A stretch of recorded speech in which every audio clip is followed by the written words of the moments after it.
Hey guys, welcome back to Regal physics. आज के इस वीडियो में हम देखने वाले हैं डायमेंशन ऑफ फिजिकल क्वांटिटी।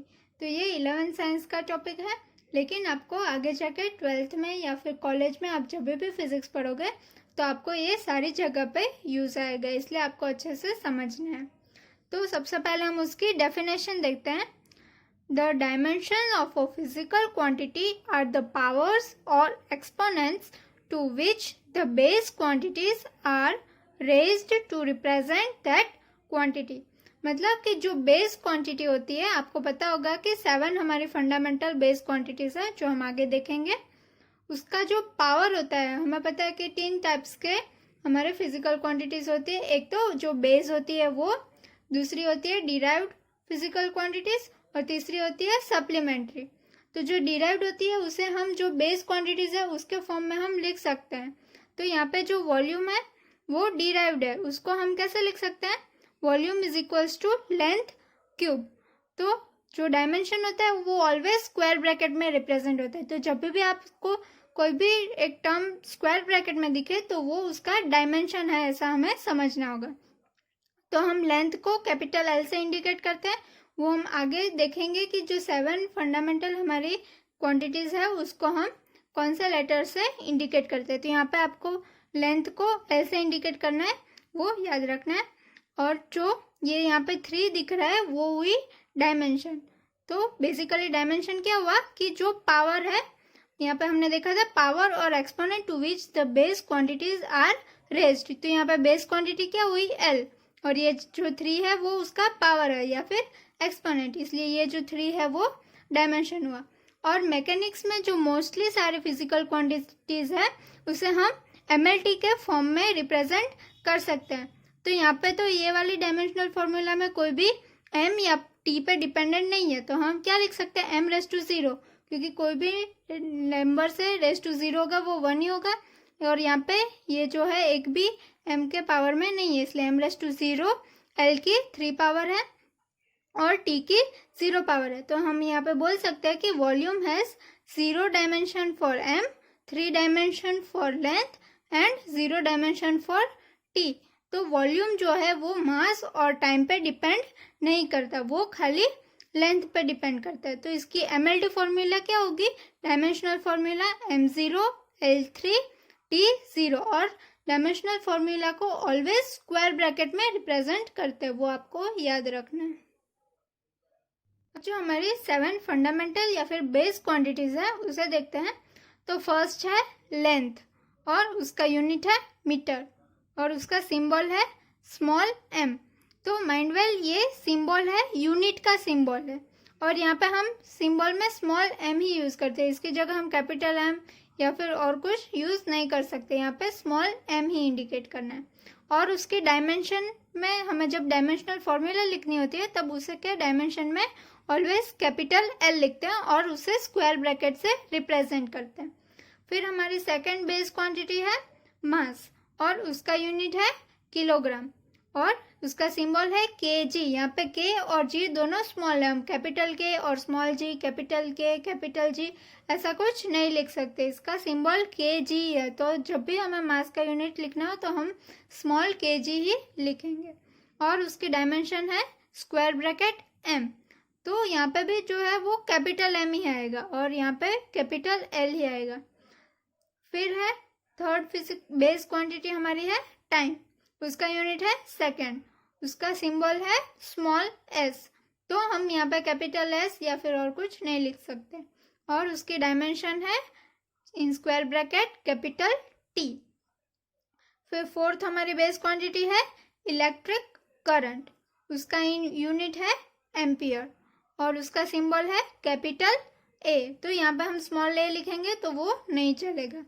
और उसकी डायमेंशन है स्क्वायर ब्रैकेट में a।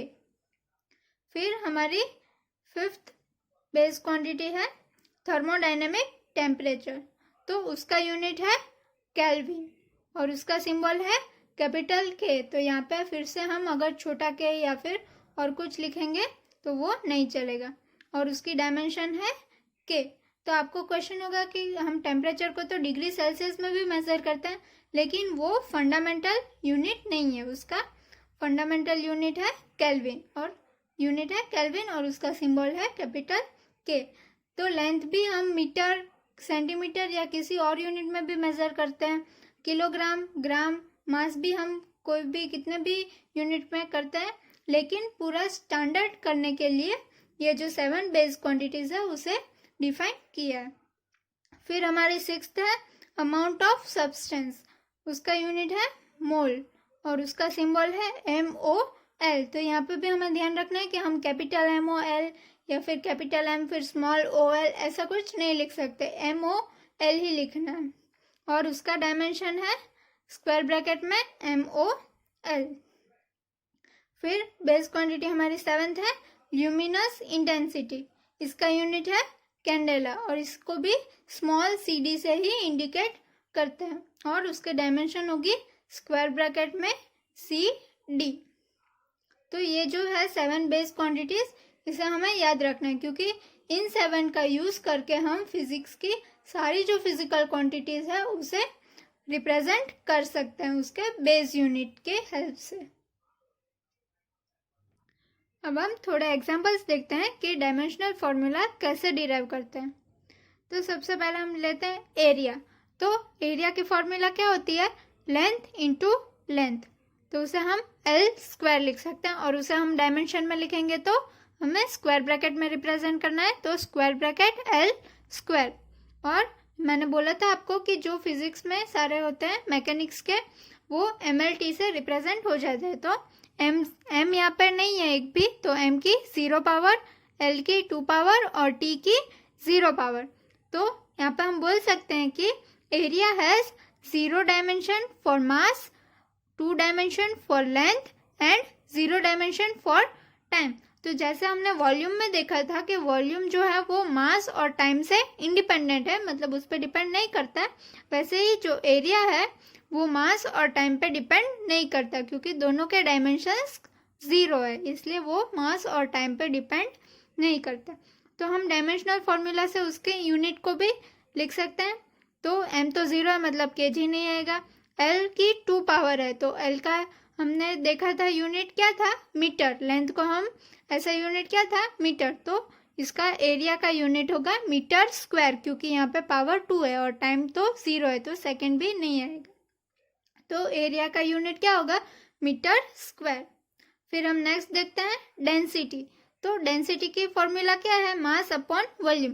तो जो भी सारे फिजिकल क्वांटिटीज है उसकी अगर हमें फॉर्मूला पता है तो उसके हम डायमेंशनल फॉर्मूला इजीली निकाल सकते हैं। तो डेंसिटी की फॉर्मूला मास अपॉन वॉल्यूम है। तो मास के लिए हमने M डिनोट किया था और वॉल्यूम L³ होता है, वो हमने देखा था।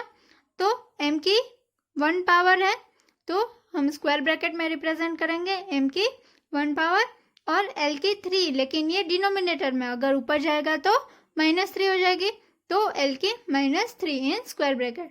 और इसे हम MLT में कंबाइन रिप्रेजेंट करें तो M की 1 पावर, L की -3 और T की 0, क्योंकि ये जो डेंसिटी है वो टाइम पे डिपेंड नहीं करता। तो यहाँ पे हम बोल सकते हैं कि density has 1 dimension for mass, -3 dimension for length and 0 dimension for time.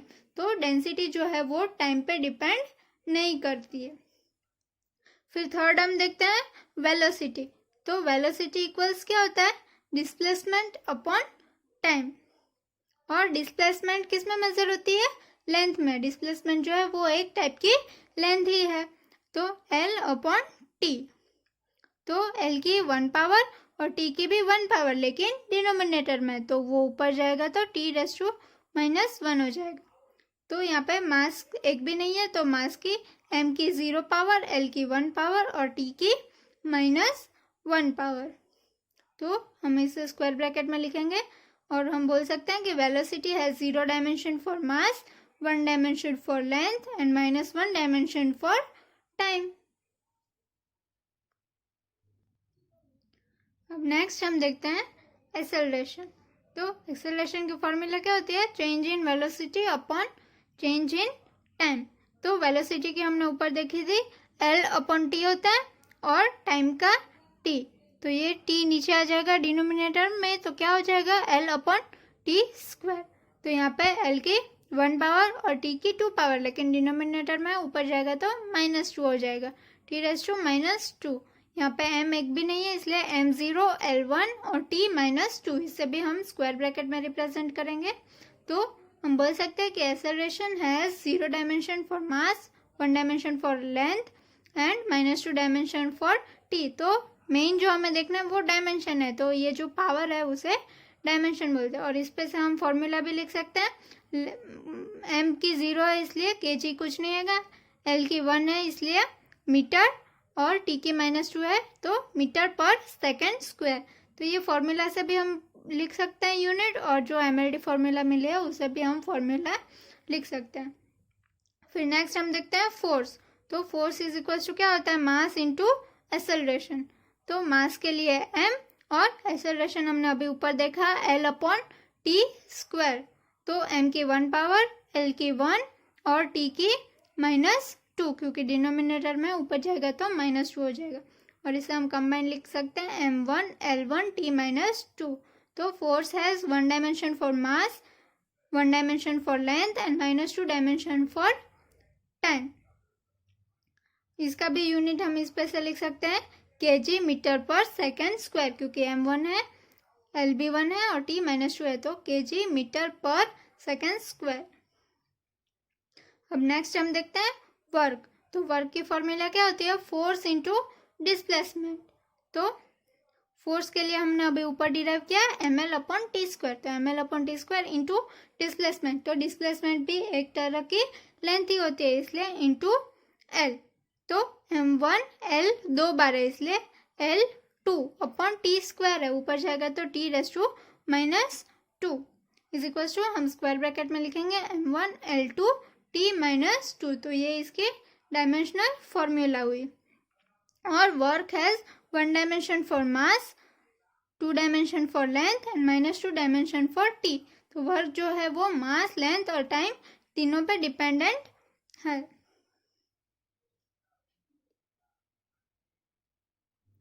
अब नेक्स्ट हम देखते हैं काइनेटिक एनर्जी। तो काइनेटिक एनर्जी की फॉर्मूला क्या है, 1/2 mv²। तो यहाँ पे एक बात नोट करनी होगी कि जो भी कांस्टेंट होती है, यहाँ पे देखो कि 1/2 कांस्टेंट है, फिर हम सर्कमफरेंस ऑफ सर्कल लेते हैं तो 2πr, तो उसमें 2 और पाई दोनों कांस्टेंट है। तो जो कांस्टेंट होते हैं वो डायमेंशन लेस होते हैं, उन्हें कोई डायमेंशन नहीं होती है, तो उसको कंसिडर नहीं करना होता है कि जब हम डायमेंशनल फॉर्मूला लिख रहे होते हैं तब। तो 1/2 mv², तो ये हाफ तो कांस्टेंट है, उसकी कोई डायमेंशन नहीं होगी। फिर यहाँ पे मास m, तो मास m के लिए हम कैपिटल M से इंडिकेट करते हैं v²। तो v क्या है, यहाँ पे वेलोसिटी है, तो वेलोसिटी को L/t लिख सकते हैं, और स्क्वायर ब्रैकेट में स्क्वायर, क्योंकि v का स्क्वायर है तो L/t का भी स्क्वायर होगा। तो मास की 1 डायमेंशन, l की स्क्वायर मतलब l की 2 डायमेंशन और t की भी 2 डायमेंशन, लेकिन ऊपर जाएगा तो -2 हो जाएगा, तो इसकी डायमेंशन होगी m1 L2 t-2। तो kinetic energy has 1 dimension for mass, 2 dimension for length और -2 डायमेंशन फॉर t। तो यहाँ पे हमने काइनेटिक एनर्जी लिया, अगर हम पोटेंशियल एनर्जी लेते या फिर और कोई एनर्जी लेते तो सभी एनर्जी की फॉर्मूला हमें m1 L2 t-2 के फॉर्म में ही मिलेगी। जितनी भी एनर्जीज है वो सबकी डायमेंशनल फॉर्मूला सेम ही होगी, m1 L2 और t-2। फिर हम नेक्स्ट देखते हैं पावर। तो पावर क्या होता है, वर्क अपॉन टाइम। तो वर्क की हमने देखी थी mL²/t² और whole divided by time t का कैपिटल T। तो यहाँ पे मास की 1 डायमेंशन, L की 2 डायमेंशन, T की 3 डायमेंशन, क्योंकि ये t² नीचे आ जाएगा तो t³ हो जाएगा, और फिर पूरा ऊपर जाएगा तो t⁻³ हो जाएगा, न्यूमरेटर में जाएगा तो, और इसे हम लिख सकते हैं m1 L2 t-3। इसलिए power has 1 dimension for mass, 2 dimension for length and -3 dimension for time. तो जो पावर है वो भी मास, लेंथ और टाइम तीनों पे डिपेंडेंट है। तो यहाँ पे हम देख रहे हैं कि जो मोस्टली सारी फॉर्मूलाज है वो MLT के फॉर्म में रिप्रेजेंट हो जा रही है। तो दूसरे जो बेस क्वांटिटीज है वो भी हम देखेंगे आगे, उसका भी यूज होगा, लेकिन मोस्टली जो सारी मोस्ट ऑफ द क्वांटिटीज है वो MLT के फॉर्म में रिप्रेजेंट हो जाएगी। जो करंट है, फिर ल्यूमिनेस इंटेंसिटी है, अमाउंट ऑफ सब्सटेंस है, टेम्परेचर है, उस सब का भी यूज़ होता है, लेकिन उसका ज़्यादा यूज़ नहीं होता। अगर हम कोई करंट की बात कर रहे हैं, इलेक्ट्रिसिटी वाला चैप्टर की बात कर रहे हैं, तब हमारा उसका यूज़ होगा। अब नेक्स्ट हम देखते हैं मोमेंटम। तो मोमेंटम क्या है? Mass into velocity. उसकी फॉर्मूला है मास इंटू वेलोसिटी। तो मास के लिए m और वेलोसिटी के लिए L/T होगा। मास की 1 डायमेंशन, लेंथ की भी 1 डायमेंशन और t की भी 1, लेकिन ऊपर जाएगा तो -1। तो momentum has 1 dimension for mass, 1 dimension for length and -1 dimension for time. तो मोमेंटम है वो भी मास, लेंथ और टाइम पे डिपेंडेंट है। फिर नेक्स्ट हम देख रहे हैं प्लेन एंगल और सॉलिड एंगल। तो आपको पता ही होगा कि ये जो प्लेन एंगल और सॉलिड एंगल है, दोनों सप्लीमेंट्री यूनिट्स है। तो जो सप्लीमेंट्री यूनिट्स है वो डायमेंशन लेस होते हैं, उनको कोई भी डायमेंशन नहीं होते। प्लेन एंगल का यूनिट है रेडियन और सॉलिड एंगल का है स्टेरेडियन। तो अब तक हमने 9 तक जो देखी थी वो सारे डिराइव्ड यूनिट्स थे, डिराइव्ड क्वांटिटीज थी, तो उनकी डायमेंशनल फॉर्मूला हमने बेस क्वांटिटीज के फॉर्म में लिखी। और जो ये प्लेन एंगल और सॉलिड एंगल है वो डायमेंशन लेस है और उनकी यूनिट है रेडियन और स्टेरेडियन। Thank you.